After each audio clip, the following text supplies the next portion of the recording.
Hey, how's it going?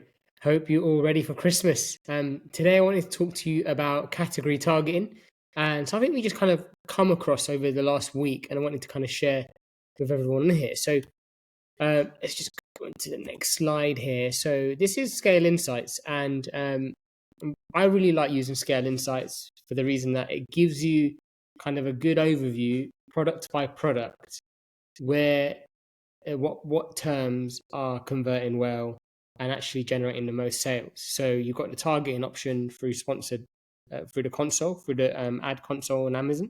But here it gives it to you by product, not just the entire account. So with this particular product, what we found really interesting is a number of these terms that were converting were actually ASINs. So I've just kind of left a few of them, a few of the characters unhighlighted in green, just to kind of show you that it is actually an ASIN. It's not a term. And you can see here there's a decent amount of orders that have come through, decent amount of clicks, but also the conversion rates are really good. Here is 23% conversion rate, 33% conversion rate, 15% conversion rate, 30% conversion rate. And with all this talk now about basically pushing traffic through certain terms for ranking, you can't underestimate this, because in order for someone to actually convert through an ASIN, this is what has to happen, right? They would need to go into Amazon, right? Search for cat toys, right? Scroll down, find a product, and rather than actually purchasing this product, deciding to buy one of these instead, right? So if a sale comes from the ASIN, whatever term was searched to get there is going to give you far more credibility when it comes to ranking than going the conventional way. So if you can achieve results like you're seeing here, these conversion rates through ASIN targeting, you really want to utilize this. You want to take advantage. You want to see, okay, what else can I do to push this further? So what we did is we took these ASINs, right? I thought, right, they're converting well. We've already added them. How can we expand on this, right? So we went into Campaign Manager. Right, let's click here. Campaign Manager. We went into reports, and then we downloaded a sponsored product report on advertised products, right? And here we pulled out a report. Let me just get that report out. And you can see here all the ASINs that have converted. Now this is very unique. You don't see this often, but when you do, you should really do something about it. So you can see here are all the ASINs that we're targeting, and you can see here most of them have very good conversion rates, really, really good conversion rates, right? So what we did is we actually just went through each ASIN, right? Put it on, found the product, and this is just random products I found on Amazon, and I don't manage this brand. I'm just putting a random name in there. So kind of, I'm just picking on cat toys, for example. So what I did is I kind of went into each product, and I just went Apple key F, product details. So why is it not working now? Right, and then I wanted to see, okay, what category are they under? So this is under catnip toys. Did the same for this ASIN. This one's under cat feather toys. Did again the same thing for this ASIN. Interactive cat toys for cats. Again, all like loads of different categories. And what you can do with this information is you can then go and create a category targeted campaign. So you know already that your products convert really well within this category from the report that you've pulled. So what you want to do now is you want to go into sponsored products, click continue, and then once you go that, when you scroll down, put the product that you want to target, making sure it's the one that has had most of the sales through that ASIN. And then you want to go into product targeting, categories, and in search. Then you search through the ASIN. Now, once you search through the ASIN, you can just add them, and then you can put the bid in place and then and serve ads through them. Now, you'll tend to find as well that this is going to cost less per click than going the conventional keyword route. So this is going to it's actually going to become a lot cheaper. So the click-through rate will be worse because and they would really have to scroll down and not be looking for the product, but it's still kind of going to work to your advantage because you're only paying per click anyway. So that's something to bear in mind. Now, there's something that you don't want to miss.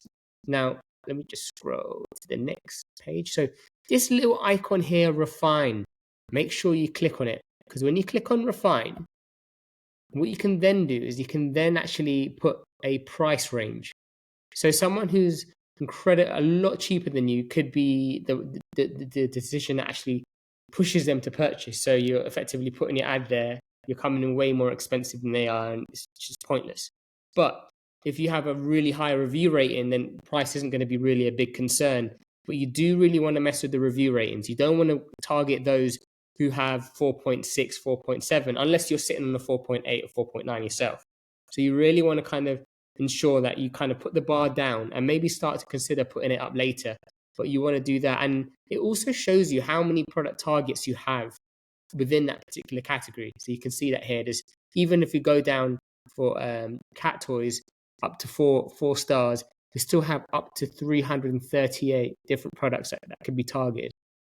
Now, the next step is you want to then go in, once you've created the campaign, and you want to exclude the product. So go into the campaign, go into that particular campaign, go into that ad group where you got the target in, and you want to exclude the product. You can obviously exclude the brand as well, which you need to do, but that's another option.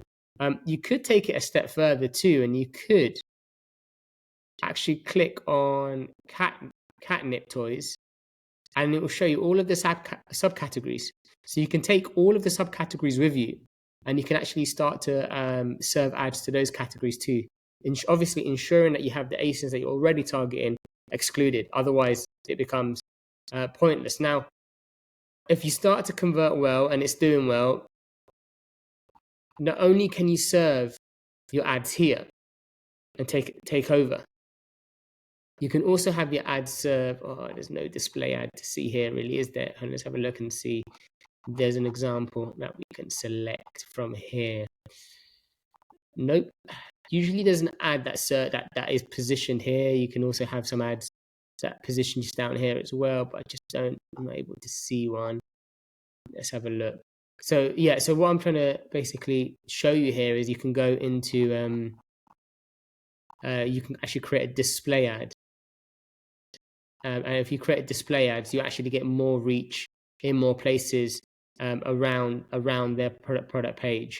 So you can do that. And again, to do that, all you'd need to do is you just go to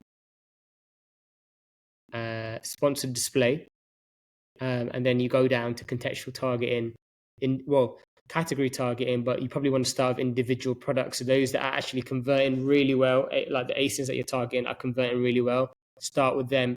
Just bearing in mind, if you do choose the CPM model, the big difference here is you're going to be charged per 1,000 impressions. So regardless of whether they click or not, you're going to be charged if you go down that route. So through sponsored products, it's going to be far more cost effective. And if you're going to get a good conversion rate, it's going to certainly help with ranking too.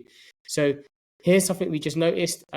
Only do this if your product is a superior product. So if you're getting a good volume of sales through the product, right, you're getting a really high review rating, right, you've optimized your listing, you've got really good images in place, that's when you'll do it. Now, when you're also targeting the subcategories, I've used this as an example because someone looking for a cat toy, a feather toy, it doesn't really matter if they find a mouse or an animal. So these categories are so similar. It could be more than one category that kind of fits well. So if you're selling a different type of product where it doesn't match up with the other subcategories, I wouldn't recommend you take this approach. And actually what might end up happening too is, now speaking to one of the private groups that I'm in, is you might then Amazon might start to show you under more than one category. So if you start to get a good volume of sales within another category, then you start to position in two different places as opposed to one. So hopefully you found this useful. I'm hoping a few people will go into their account now, find some opportunities, and take advantage of category targeting. Hope you all have a great day. Take care and goodbye.